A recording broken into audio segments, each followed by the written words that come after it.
Bonjour tout le monde, donc aujourd'hui on se retrouve pour une petite review de livre. Donc ça s'appelle La mini-encyclopédie de l'astrologie de Olenka de Ver.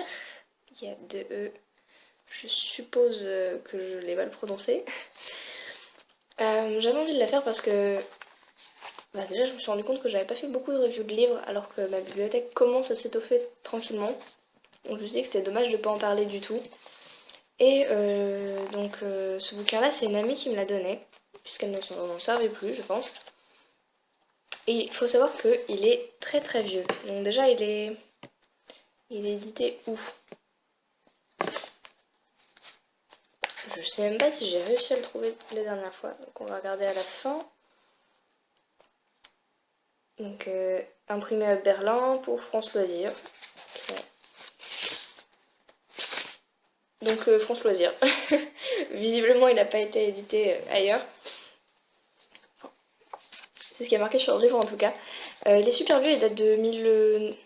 Enfin super vieux. C'est là que...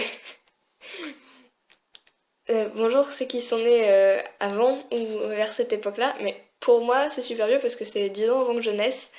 Donc en fait il date de 1985. Donc je suis née en 97 hein, pour ceux qui savaient pas. Et du coup pour moi c'est vieux.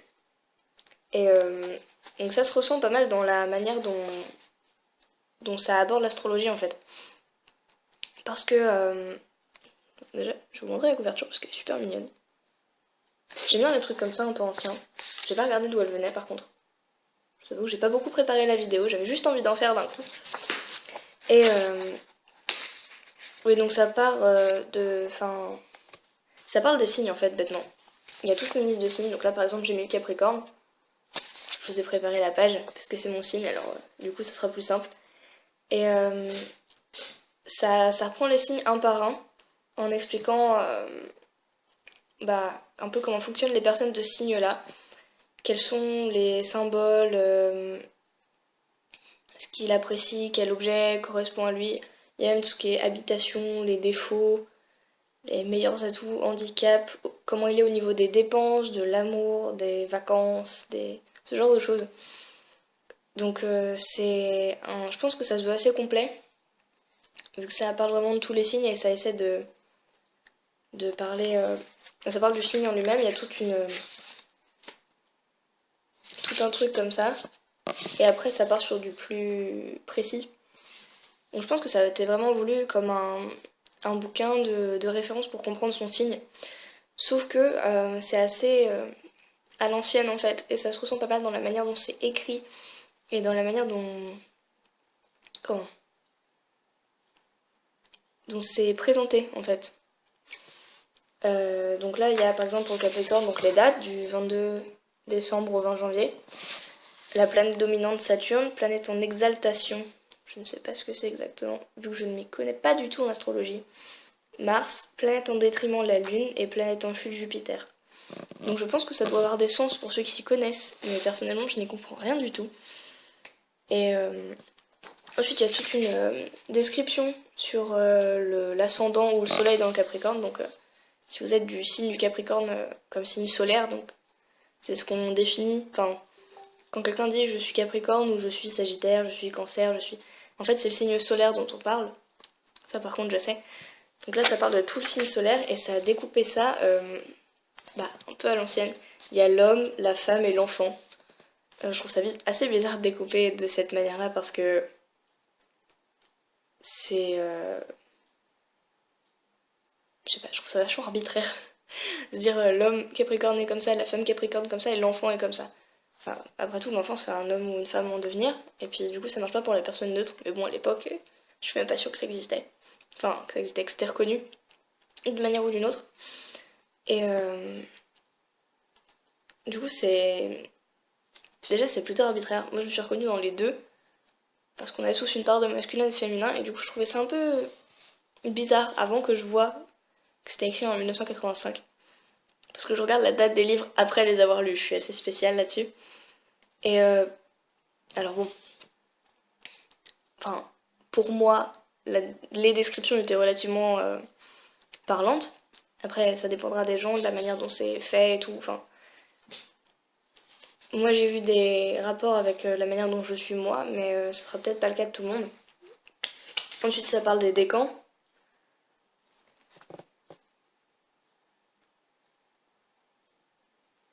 Ça m'a l'air plutôt réaliste. Donc ça parle des décans en fait, il découpe pour donner plus de... Enfin elle, parce que je pense que c'est une femme. Elle découpe ça par décan pour donner plus d'indications sur la personne en fait. Et ensuite elle parle des ascendants. Moi je suis Capricorne, ascendant Sagittaire. Je le cache pas, hein, ça me réussit plutôt bien. Et voilà, là il y a le soleil dans le Capricorne et l'ascendant dans le Sagittaire. Donc ce qui fait qu'on peut encore plus... on peut commencer par prendre le Capricorne, puis femme, homme ou enfant, puis le décan, puis quel ascendant on a derrière. Euh...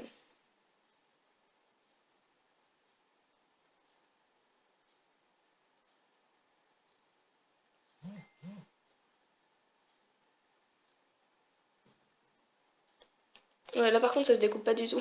J'ai un petit moment de silence parce que je lis du coup en même temps, je me rappelais plus exactement de ce qu'il y avait dedans. Là pour le coup ça me ressemble plus du tout. Ce qui est assez étrange vu que le signe du Sagittaire me représente aussi pas mal en tant qu'ascendant. Mais bon, on peut pas tout avoir dans un livre. Et après il y a tout un truc que moi personnellement j'ai pas réussi à comprendre, étant donné que je n'y connais rien du tout. Il y a toutes les... Donc là par exemple on a les possibilités matérielles d'après la position du Soleil et de Jupiter dans les signes. Alors là déjà on dépasse mon domaine de compétences, hein. Je ne sais pas du tout en quoi est Jupiter chez moi. Donc je ne pourrais pas vous lire le truc ou vous dire si ça a l'air de correspondre à moi. Ensuite il y a la santé. Le... J'ai pas vu cette partie du livre. La santé, oui. Qui explique... Enfin, ça je trouve que c'est une astrologie assez à l'ancienne parce que j'ai jamais compris pourquoi un signe aurait besoin de plus de quelque chose qu'un autre. Après peut-être que c'est vrai, mais j'ai jamais testé ou trouvé de corrélation entre l'astrologie et la santé des personnes. Mais il y a tout ce qui est qu'est-ce qu'il faudrait manger, qu'est-ce qu'on devrait faire pour s'entretenir en tant que Capricorne, etc. Enfin, je prends Capricorne parce que je vais pas faire tous les signes, ça va devenir un peu long. Et apparemment, chose que j'avais totalement oubliée, il y a des recettes de santé, de gourmandise et de beauté. Attention. Donc un apéritif de longévité, une soupe aux lentilles. Très bien. J'adore la soupe aux lentilles. Un poulet au cèpe, moins. Mousse au citron. Une recette de lapin. Après tout, pourquoi pas. Un truc pour la beauté, donc une tisane à prendre. Un masque à l'argile. J'avais totalement occulté cette partie du livre dans mon esprit. Tant pis, c'est encore plus intéressant de découvrir des choses. Et ensuite, il y a les aspects de Saturne. Donc Saturne et Uranus, Saturne et Neptune, Saturne et Pluton. Donc là, par contre, c'est un Enfin, j'ai pas compris du tout ce truc-là. Ensuite, il y a le destin des Capricornes pour les années à venir. Donc 85, 86, 87. Donc il y a ça pour tous les signes. Alors je pourrais pas vous dire si ça a marché ou pas vu que moi j'étais même pas née, donc je n'en sais absolument rien. Et ensuite il y a tout ce qu'il faut, donc le Capricorne, enfin que dit le plus le Capricorne, donc ça c'était assez drôle à regarder entre amis. Par exemple le Scorpion dit j'exige, le Capricorne dit je ne crois pas. Et que dit l'autre? La Balance dit j'hésite. Ça c'était plutôt marrant. La Vierge dit je remarque que. J'avais trouvé ça plutôt sympa. Comment le Capricorne fait la cour. Le Capricorne est un amoureux, machin. Il désire. Est-ce qu'il trompe? Est-ce qu'il aime? Où est-ce qu'il aime aller? Il aime aller à son travail, parce que le Capricorne ne fait que ça. Enfin voilà, comment il se comporte au niveau des dépenses, des défauts, qu'est-ce qu'il cherche? Donc il cherche à avoir toujours raison, bien sûr. Quelle est son habitation? Quel pays il apprécie? Quelles sont les plantes qui lui réussissent bien? quel lieu est-ce qu'il apprécie, les chiffres, les couleurs, les jours, la pierre et le métal qui lui correspondent. Donc alors tout ça, j'ai trouvé ça vachement intéressant. C'est la partie qui me plaît le plus dans le livre. C'est la partie la plus courte et un peu le résumé des signes. Mais je trouve ça plutôt bien. Déjà pour ceux qui utilisent ça dans tout ce qui est ésotérisme et tout pour les correspondances. Donc au niveau des pierres, du jour, les couleurs, les chiffres et autres. Mais ce qui me plaît le plus, c'est que c'est le genre de truc qui peut faire une petite introduction à l'astrologie pour ceux qui s'y connaissent pas. Donc c'est assez marrant de regarder notre ami, qu'est-ce qu'il est censé dire, comment il est en amour et autres. Parfois ça correspond pas du tout. Parce qu'on peut pas... parce que s'il y a tout un gros paragraphe, un gros pavé de pages sur le Capricorne avant, c'est qu'il y a bien une raison. Et qu'on peut pas résumer des personnes à une ligne. Mais c'est comment dire, c'est ce qu'il y a de plus neuf dans ce livre-là, du coup, comme il est assez ancien.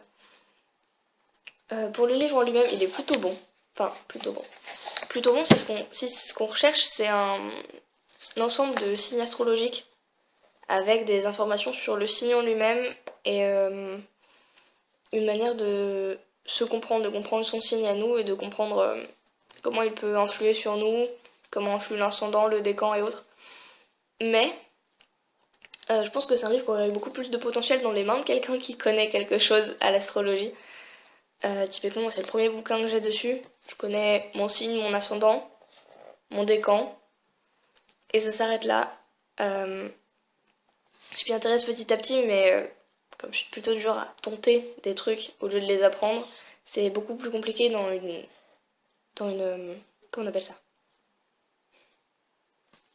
Dans un domaine comme l'astrologie, où justement le but c'est c'est qu'il y a une carte du ciel précise avec des décans précis, des signes, des planètes qui dirigent des trucs. C'est beaucoup trop compliqué pour moi et surtout ça me sert pas beaucoup. Donc j'y ai pas passé beaucoup de temps. Ce qui fait que du coup, je ne comprends pas certains paragraphes du livre et certains passages. Je pense que c'est le genre de bouquin qui serait un très bon mini résumé pour ceux qui ont un niveau moyen. Les débutants comme moi, c'est sympa pour regarder son signe, pour comprendre un peu le principe, pour comment dire, avoir une première approche du truc, mais il y aura certains paragraphes, certains morceaux qui seront pas forcément compréhensibles. Je pense à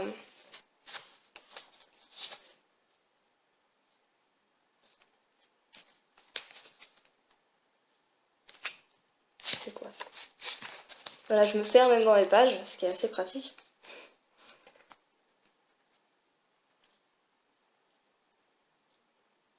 D'accord, donc en fait, il y a des paragraphes qui sont dans certains signes et pas dans d'autres. Enfin, il y a des trucs qui restent souvent un mystère pour moi dans ce livre-là. Du fait que je ne connaisse pas toutes les planètes et que je ne connais pas quelle planète va avec quel signe et quelle planète fait quoi. Donc bêtement, il est pas mal comme résumé, comme premier petit truc, comme ou pour les personnes comme moi qui veulent juste le mettre dans les mains de ceux qui se demandent à quoi sert leur signe exactement ou autre. Il est petit, il se glisse facilement dans une poche, du coup c'est sympa à refiler à droite à gauche ou à feuilleter si jamais on a besoin de vérifier une information rapide. Il y a un petit truc qui est sympa pour les correspondances, mais vous comprendrez pas tout. Ou alors vous êtes plus fort que moi, ce qui est fortement possible. Et c'est quand même assez daté. Enfin, ça se sent dans la manière dont c'est écrit et dans la manière dont c'est vu. Enfin, c'est assez impératif dans le ton. Tel signe est comme ça si c'est un homme ou comme ça si c'est une femme. En amour, il sera comme ça. Et je trouve que ça... Enfin, c'est une bonne introduction, mais ça oublie des trucs parce qu'il me semble qu'il y a des planètes... par exemple pour l'amour Vénus, je pense, en toute logique, qui correspondent à certains... Comment on appelle ça? Qui correspondent à certains moments de la vie, enfin certains comportements. Vénus, c'est l'amour, on va dire, sentiments ou autre. Enfin bref, Vénus va par exemple parler de la manière dont on est amoureux ou est-ce qu'on va avoir des difficultés ou pas selon l'endroit où il est placé dans le ciel. Et par exemple ça, l'encyclopédie on parle pas, elle est beaucoup, enfin la mini encyclopédie on parle pas parce qu'elle est beaucoup trop petite. Et si à chaque fois elle devait, enfin c'est pas une analyse de carte du ciel, quoi. Vous aurez pas tout votre signe décrypté et tout. Ça reste un bouquin petit, de poche, rapide à feuilleter et avec les basiques. Pour ce que je vais pas parler plus, parce que je vais finir par répéter des choses qui y sont déjà. Donc je le conseillerais à ceux qui veulent juste un petit truc sympa à feuilleter et avoir dans la poche, ou à ceux qui ont besoin d'un petit récap à avoir dans un coin, mais qui s'y connaissent un peu plus et qui pourront mieux décrypter le bouquin que moi. Mais en soi, je suis plutôt contente du livre. Il est franchement pas mal. C'est casse pas trop patte un canard, mais c'est bon. C'est bon, j'aime bien. C'est bien fait, ça se lit vite. Donc je vous retrouve la prochaine fois pour une nouvelle vidéo. J'espère que ce petit bouquin vous aura plu. Et je vous dis à bientôt.